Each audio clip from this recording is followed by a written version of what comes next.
Thanks for staying with us. We're still discussing this matter of language. And it started off first with Lagos State tweeting in Yoruba, and then it went to Bauchi State making Hausa the official language. And we talked about different angles, but let me come to Mariam. Mariam's going to take us into a different angle. Yeah, so I was talking about the geopolitical, and I said that so the zones were created really for administrative purposes, not really paying attention to the differences, in the different communities.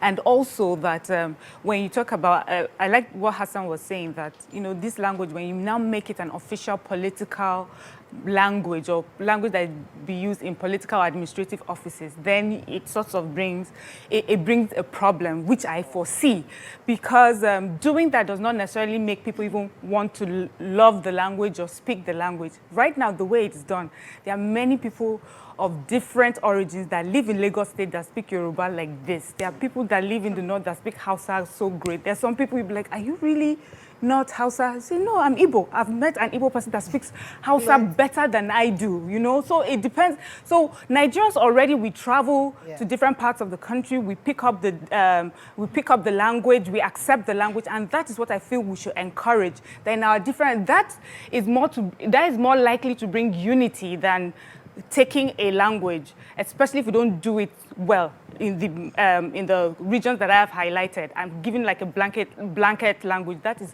more likely to cause problems. But just allow people to mingle. After all, we're intermarrying, Whether we like it or not, some people would lose some of their languages because they have married into a family and it's predominantly, one language or one culture over another. So that is what I feel that we should encourage. And I think we also do that with NYC. People will go and spend a year doing their NYC in one state, and they've picked up some things in the state. And when they leave and they see you from that state, they are excited to be connected to you based on language. Let me take this call. Good morning, Lap. Hello, good morning, my Thanks for calling. You're live. Yes. I am the first caller of this. Welcome to the show. Lapnen. Okay. And in fact, I am so very happy with the program that you people are on now. I am Angat by tribe. Yay. One of the tribes in Plateau State. Oh, okay.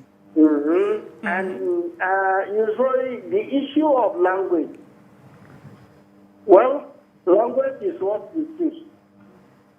But I think by God, we are all one. Yes, we are. Then the issue of that language, either Plateau, Benue, Lokoja, Taraba, Bombay, Maiduguri, all those areas I count, they have so many different kind of language. Yes. Yeah. So then you cannot come today and enforce Hausa for me. I am Angat by tribe. You want me to follow you because I speak Hausa with you. It cannot work because I am Angat by tribe. Yeah. I migrate from Yemen to Maiduguri, from Maiduguri to Plateau. Then why will I come now? Today you come from one corner. You tell me that I am Angat or I am Hausa. That one cannot work. That is where the problem is coming.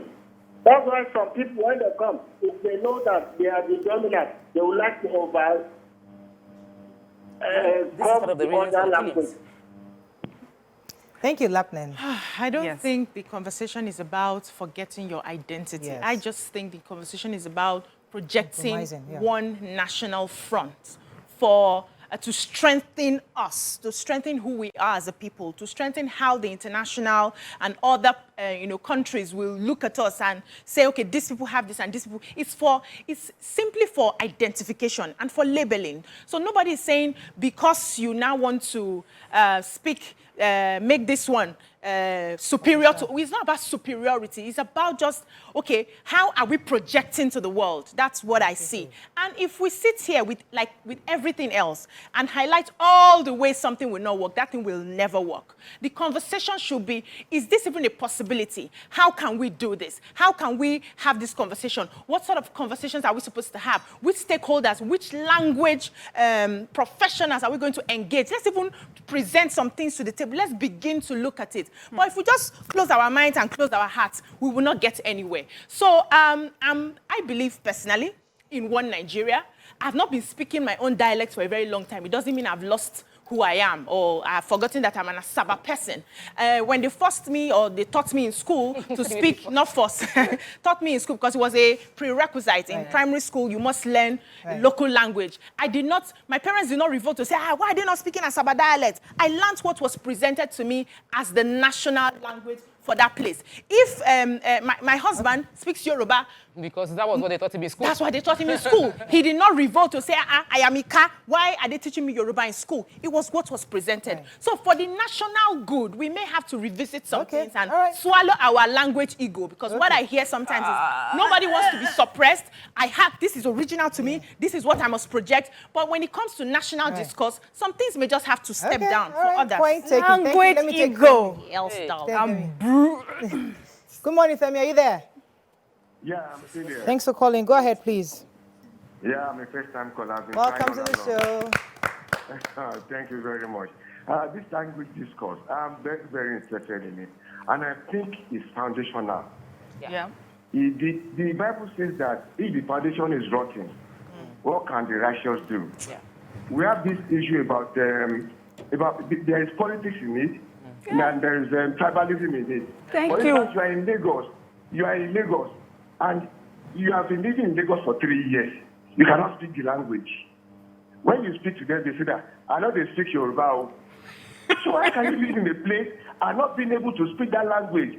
If you live in a community, you integrate with that community, learn their language first and foremost, so that you can relate with them very well. That's one angle. The other angle is that this NYSC thing, they were discussing this morning, and I think the NYSC something is wrong.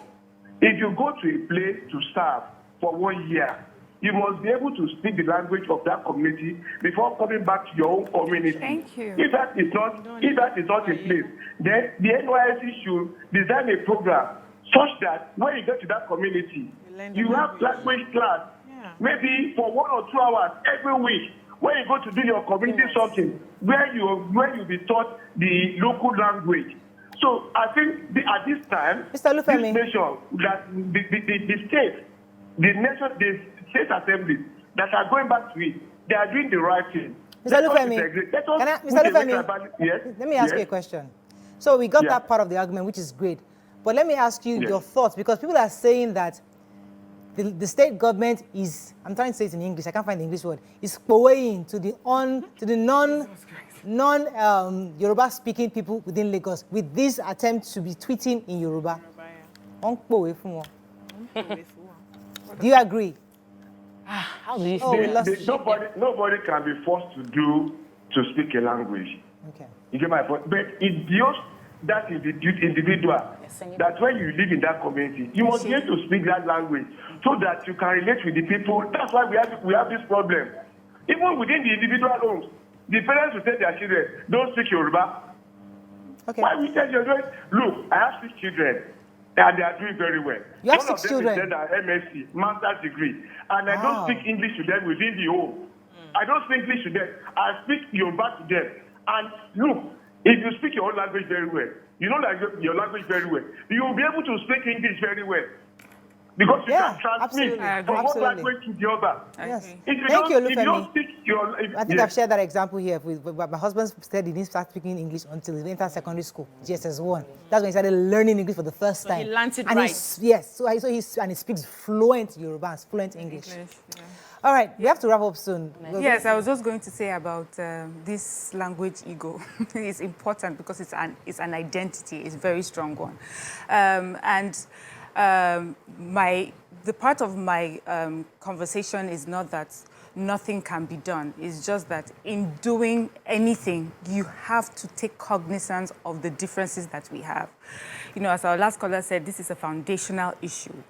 It has to do with people and their way of life and their belief system. So if you understand that, then you understand that when you pick a language without, taking into cognizance these people, it has unintended consequences. Yes, it may be good for business, it may be good for one united front, but the unintended consequences will be how you will be sidelining or disenfranchising some people in some way that they don't feel like a part of a group because they have been blanketed over. And that's why I'm going back to the South African story. If it was not so important, they would have continued with the English and Afrikaans. It is important.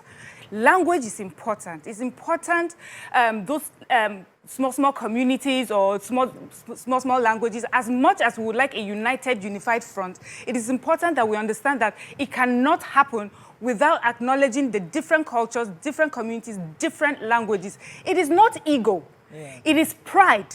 And it is the essence of who we are. We would not have a Nigeria if we didn't have these languages. It's also the conversation you have with blacks and whites abroad, where they are saying, oh, we don't, some people are saying, we don't see color. And they're saying, no, see color, see that we are different, and understand the differences within our community and respect it. And that is what I am trying to say.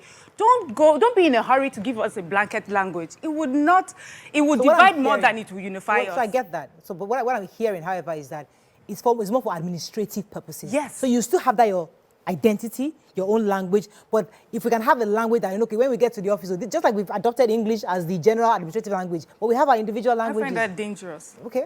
All right, so I was going to attempt to read this, because now that they've tweeted in Yoruba, we are forced to read in Yoruba. So let me read this, just to show the governor that I have gotten your message. Gómìnà Babájídé Olúṣọlá Sanwó-Olú yan akọ̀wé àgbà méje mìíràn lẹ́ka ètò ìlera ìjọba ìpínlẹ̀ Èkó, àtẹ̀jáde kan tí olórí àwọn òṣìṣẹ́. You're reading Yoruba like me. Right? I'm getting it right now. Sort of. Yeah. Right? Wait, calm down. Continue, you're doing kan tí olórí àwọn òṣìṣẹ́ ọba ìpínlẹ̀ Èkó, Ọ̀gbẹ́ni Akeem Muri-Okunola, fọwọ́ sí, ṣàlàyé pé òṣìṣẹ́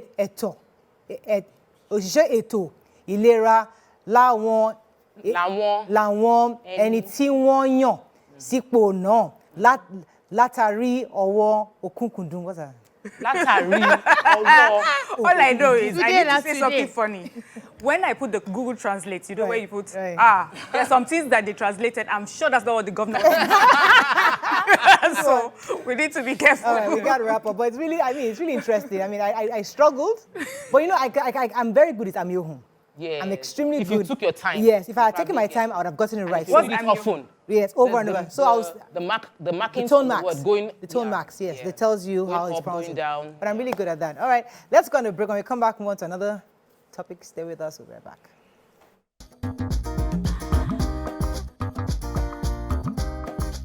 Stay tuned.